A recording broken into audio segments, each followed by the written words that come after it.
19वीं सदी का भारत, गंगा किनारे बसे वाराणसी का आकाश उस दिन कुछ अलग ही चमक रहा था। नवंबर की ठंडी सुबह, मंदिर की घंटियों की मधुर गूंज और गली कूचों में जलते धूप दीप की खुशबू, उसी माहौल में एक नन्ही बच्ची ने जन्म लिया। पिता मोरोपंत तांबे, मराठी ब्राह्मण, पेशवा बाजीराव के दरबार से जुड़े थे। अनुशासन, संस्कृति और कर्तव्य जिनके जीवन का हिस्सा थे। माता भागीरथी बाई, धार्मिक, दृढ़ और साहसी महिला, जिन्होंने अपनी बच्ची को गोदी में लेते ही मन में निश्चय किया, ये साधारण जीवन के लिए नहीं आई है। उसका नाम रखा गया मणिकर्णिका। प्यार से घर वाले और आस पड़ोस उसे मणु कहने लगे। कहते हैं, वह अपनी बड़ी बड़ी आंखों और नन्ही सी मुस्कान से जैसे सबको जीत लेती थी। लेकिन उसी के साथ उसमें एक अनोखी जिज्ञासा थी। कोई चीज हो, वह तुरंत जानना चाहती चाहती। जहां दूसरी लड़कियां गुड़िया गुड़िया खेलतीं, मनु को गुड़ियों में दिलचस्पी नहीं थी। उसे घोड़े पसंद थे। पास के अस्तबल में वह घंटों घोड़ों को निहारती, उनके बाल सहलाती और धीरे धीरे उनके साथ घुल मिल गई। पेशवा के महल में जहां मोरोपंत का आना जाना होता, मनु लड़कों के साथ तलवार और लाठी के खेल में उतर जाती। शुरू में लोग हंसते, लड़की है, क्या करेगी? पर जब उसकी लकड़ी की तलवार लड़कों के हाथ से गिर जाती, तब सबकी आंखें फटी की फटी रह जातीं। मनु को संस्कृत, मराठी और हिंदी की पढ़ाई मिली। धर्मग्रंथ, इतिहास और वीर रस की कविताएं उसकी पसंदीदा थीं। भागीरथी बाई उसे हमेशा एक बात सिखाती, नारी केवल घर की शोभा नहीं, संकट में किला भी बन सकती है। मोरोपंत उसे घुड़सवारी और तलवारबाजी में प्रोत्साहित करते। कहते, एक बार पेशवा के बगीचे में एक घोड़ा बेकाबू होकर दौड़ पड़ा। आसपास लोग डरकर भागने लगे। मनु, जो मुश्किल से 10 साल की थी, आगे बढ़ी, घोड़े की लगाम पकड़ी और किसी तरह उसे काबू में किया। यह घटना पेशवा तक पहुंची और तब से मनु को सब एक अलग नजर से देखने लगे। दूसरी घटना में नदी में खेलते समय एक छोटा लड़का बहने लगा। मनु ने बिना सोचे नदी में छलांग लगाई और उसे किनारे ले आई। मनु के भीतर बचपन से 3 चीजें थीं: निडरता, अद्भुत शारीरिक फुर्ती और अन्याय के खिलाफ विद्रोह। वह किसी भी गलती या अत्याचार को चुपचाप सहने वालों में नहीं थी। अगर कोई छोटा बच्चे को तंग करता, तो मनु तुरंत बीच में आ जाती, चाहे सामने वाला उससे बड़ा और ताकतवर क्यों न हो।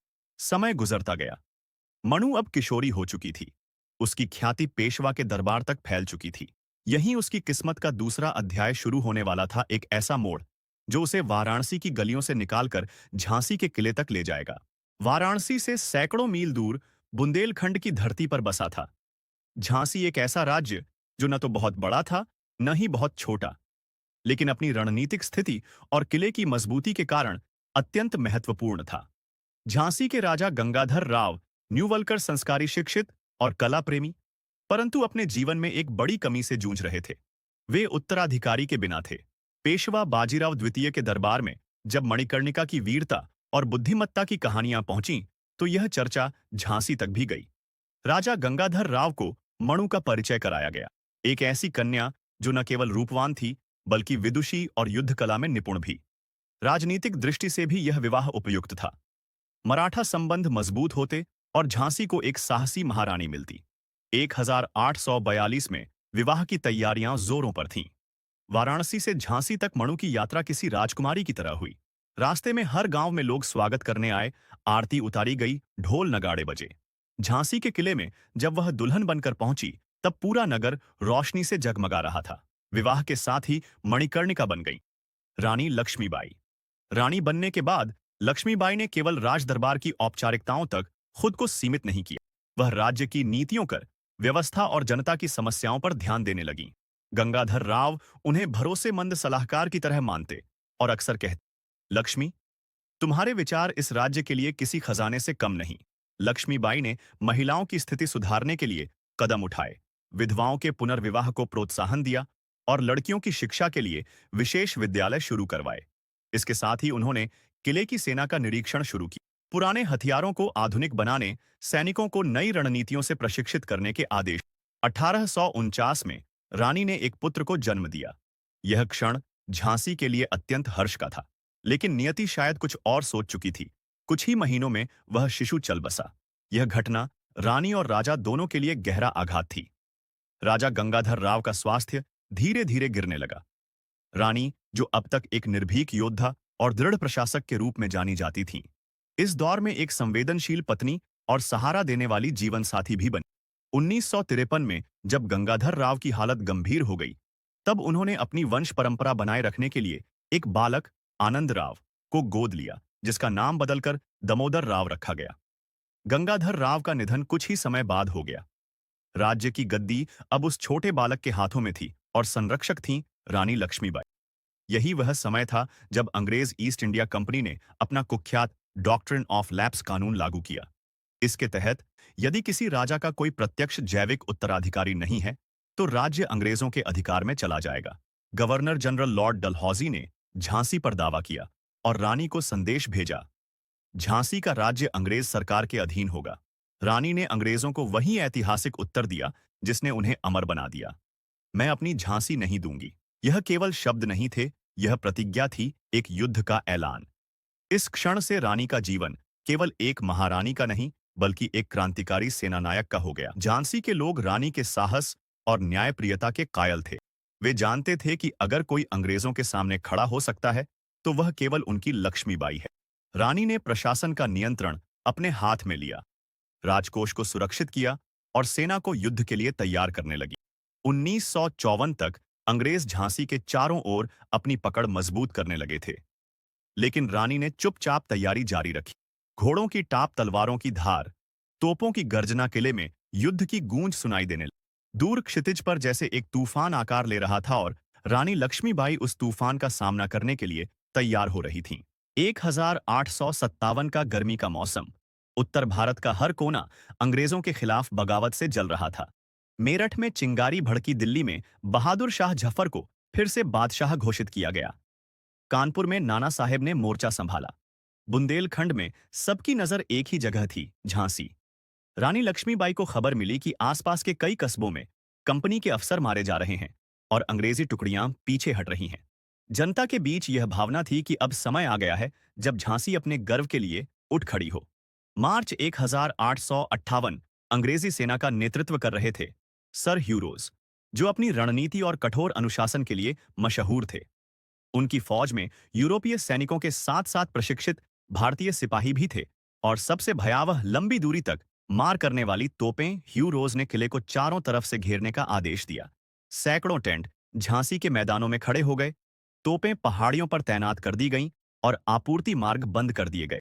यह सिर्फ सैन्य घेराबंदी नहीं थी, यह मनोवैज्ञानिक दबाव भी था। किले के भीतर रानी ने दिन रात की योजना बनाई। उन्होंने अपने सेनापतियों गुलाम गौस खान, तोपची, खुदा बख्श, घुड़सवार दल और मोतीराम, पैदल सेना को अलग अलग जिम्मेदारियां दी। हर द्वार पर पहरा दोगुना कर दिया गया। महिलाओं ने भी युद्ध में हिस्सा लिया। कोई बंदूकें साफ कर रही थीं, कोई बारूद भर रही थी, कोई घायल सैनिकों की सेवा कर रही थी। बच्चों को तहखानों में रखा गया ताकि तोपों की मार से बचाया जा सके। रात को दीपक कम जलाए जाते ताकि दुश्मन को किले के भीतर की हलचल का अंदाजा ना हो। पहले दिन अंग्रेजी तोपों से किले की दीवारों पर गोलाबारी शुरू हुई। हर गोला गिरते ही पत्थर के टुकड़े हवा में बिखर जाते, धूल का बादल उठता और घायल सैनिकों की चीखें सुनाई देती। लेकिन जैसे ही धूल छंटती, रानी की आवाज गूंजती, दीवार टूट सकती है, लेकिन झांसी का हौसला नहीं।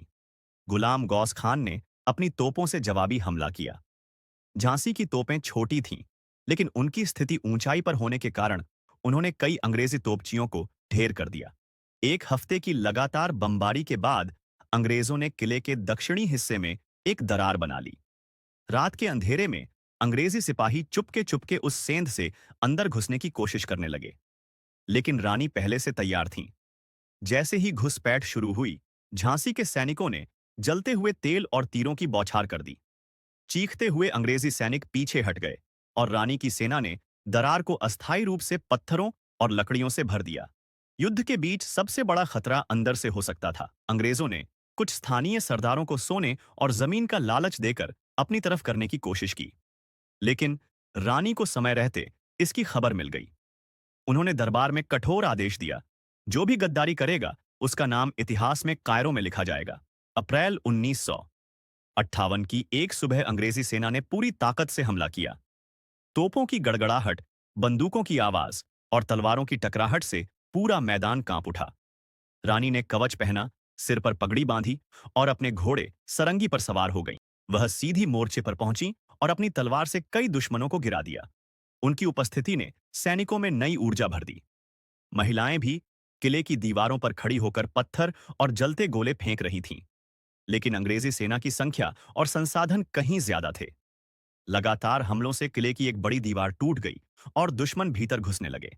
रानी जानती थीं कि अगर अब तकरीबन घिरे रहकर लड़ाई जारी रही तो पूरी सेना और जनता मारी जाएगी। उन्होंने तत्काल अपने निकटतम सहयोगियों के साथ बाहर निकलने की योजना बनाई।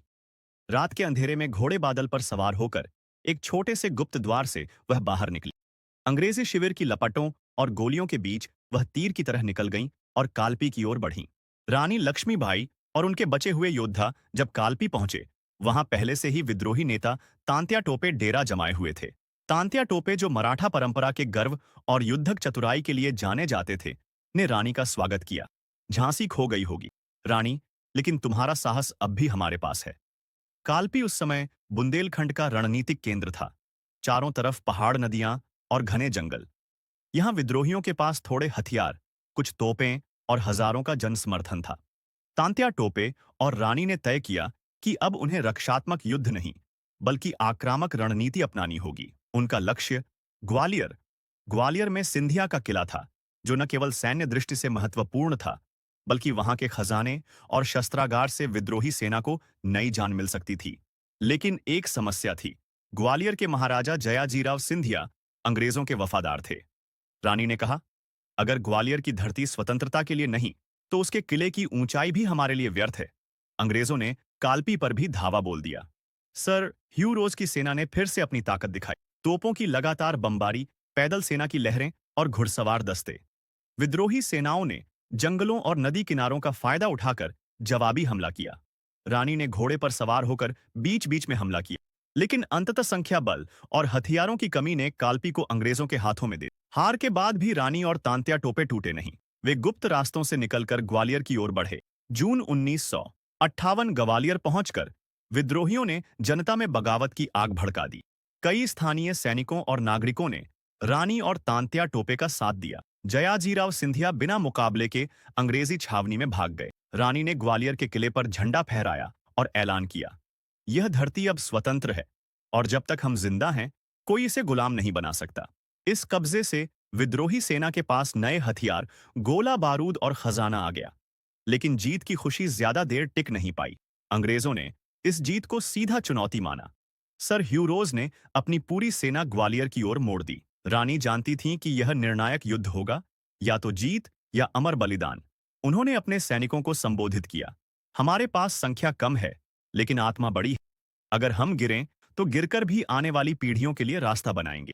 17 जून 1958 ग्वालियर के मैदान में सूरज की तपिश, तलवारों की चमक और तोपों की गड़गड़ाहट एक साथ गूंज रही थी। रानी ने घोड़े सरंगी पर सवार होकर अग्रिम पंक्ति में मोर्चा संभाला। तलवार के हर वार में उनकी शक्ति और दृढ़ निश्चय झलकता था। तांत्या टोपे ने एक ओर से दुश्मन पर घुड़सवार हमला किया, लेकिन अंग्रेजी सेना का अनुशासन और संसाधन भारी पड़ रहा था। एक बार फिर रानी सीधे सर ह्यू रोज के घुड़सवार दस्ते से भिड़ गईं। उन्होंने कई सैनिकों को धराशायी किया, लेकिन तभी एक बंदूक की गोली उनके शरीर में लगी। घोड़ा बेकाबू होकर दौड़ा और रानी पास के एक छोटे शिविर में गिर पड़ी। रानी जानती थीं कि अगर अंग्रेज उन्हें जीवित पकड़ लें, तो वे अपमानित की जाएंगी और विद्रोह की चिंगारी को बुझा देंगे। उन्होंने अपने साथियों से कहा, मेरा शरीर अंग्रेजों के हाथों में नहीं जाना चाहे। चाहे साथियों ने उनकी अंतिम इच्छा पूरी। रानी की चिता पास के जंगल में जलाई गई और उनकी राख हवा में मिल गई। इस तरह रानी लक्ष्मीबाई ने अपने जीवन का अंत एक योद्धा की तरह किया,